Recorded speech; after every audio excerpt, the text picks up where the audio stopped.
नमस्कार। न्यूज़ की दुनिया में एक बहुत बड़ी क्रांति हो रही है। एक ऐसी क्रांति जो शायद हमेशा के लिए खबरें देखने और समझने का तरीका बदल देगी।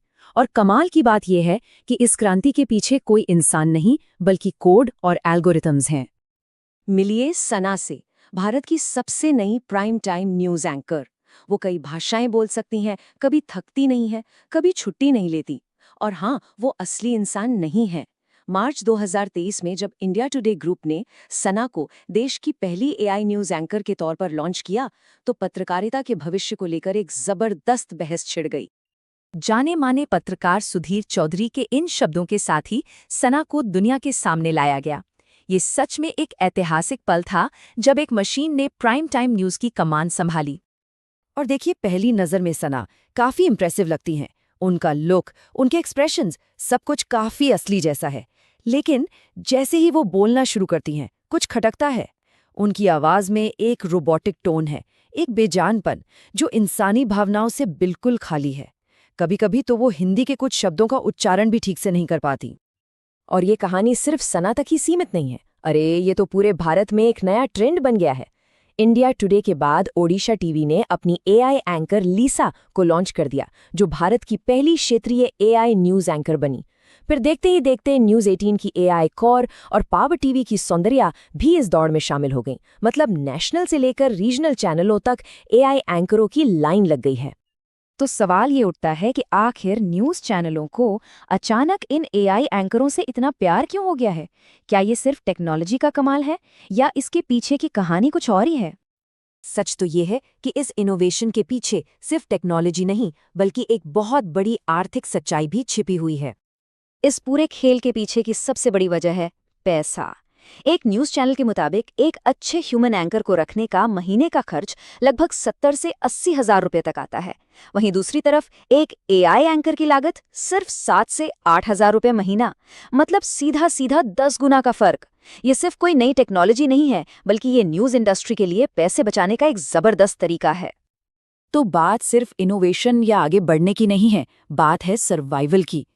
मीडिया की इस दुनिया में जहां हर कोई एक दूसरे से आगे निकलना चाहता है और विज्ञापनों से कमाई घट रही है, वहां अपने सबसे महंगे एसेट को इतनी कम लागत से बदलना एक बहुत बड़ा फायदा है।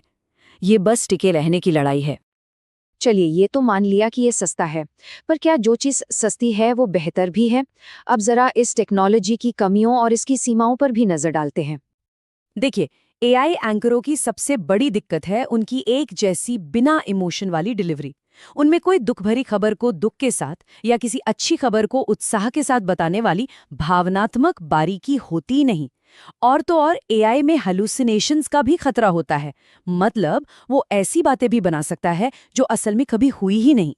इसीलिए पर्दे के पीछे आज भी इंसानी पत्रकारों की एक पूरी टीम बैठती है, जो स्क्रिप्ट लिखती है, उसे एडिट करती है और हर चीज पर पैनी नजर रखती है। मतलब एआई अभी भी एक कठपुतली ही है। जैसा कि इंडिया एआई के एक सीनियर रिसर्चर कहते हैं, अगर स्क्रिप्ट इंसानी लिख रहे हैं और एआई सिर्फ उसे पढ़ रहा है, तो ये तो बस एक आर्टिफिशियल डॉल हुई। इसमें खुद की कोई इंटेलिजेंस तो है ही नहीं। अब हम एक और ज्यादा गहरी और कह सकते हैं कि थोड़ी परेशान करने वाली बात पर आते हैं, और वो ये कि इन एआई एंकरों को डिजाइन कैसे किया जा रहा है। सना, लिसा, कौर, सौंदर्या, एक बात पर गौर किया? भारत में लॉन्च हुए ज्यादातर एआई न्यूज़ प्रेजेंटर महिलाएं क्यों हैं? ये सिर्फ एक इत्तेफाक नहीं हो सकता। मीडिया चैनलों का तर्क है कि ऐसा इसलिए है क्योंकि महिला किरदारों को ज्यादा मिलनसार, आकर्षक और भरोसेमंद माना जाता है। लेकिन कई एक्सपर्ट्स का मानना है कि ये दलील जेंडर स्टीरियोटाइप यानी लैंगिक रूढ़िवादिता पर आधारित है।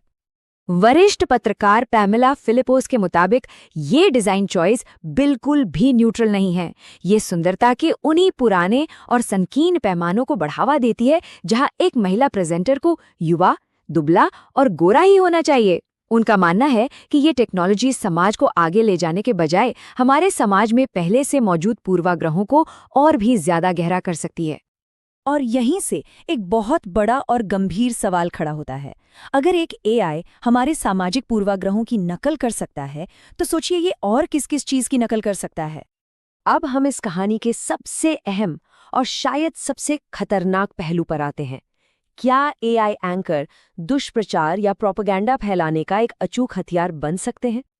इसका जवाब हमें दुनिया में कहीं और देखने को मिलता है।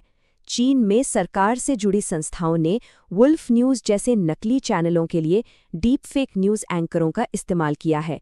डीप फेक मतलब ऐसी टेक्नोलॉजी जो किसी का भी बिल्कुल असली जैसा दिखने वाला नकली वीडियो बना सकती है, और इसका इस्तेमाल वो अपने राजनीतिक एजेंडे को आगे बढ़ाने के लिए कर रहे हैं।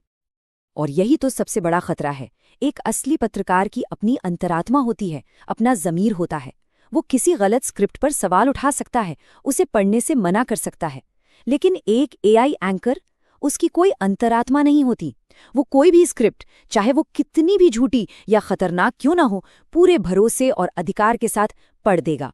और यही चीज़ उसे प्रोपेगेंडा फैलाने के लिए एक परफेक्ट टूल बनाती है। तो आज पत्रकारिता एक ऐसे दौराहे पे खड़ी है जहां से भविष्य के दो बिल्कुल अलग रास्ते निकलते हैं। एक रास्ता तो बहुत अच्छा है।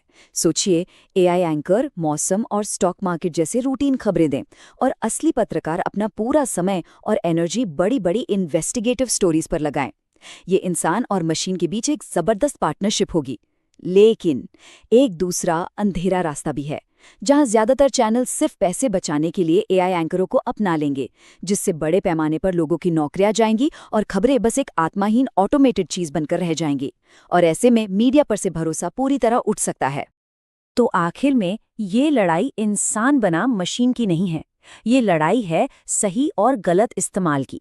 भविष्य सहयोग में ही है, लेकिन ये इस बात पर निर्भर करेगा कि न्यूज़ संगठन इस पावरफुल टूल का इस्तेमाल कैसे करने का फैसला करते हैं। तो एक सवाल जो हमें सोचना होगा कि जब खबर सुनाने वाले का ही अपना कोई ज़मीर नहीं है, तो फिर उस खबर को लिखने वाले पर हम कैसे और कितना भरोसा कर सकते हैं?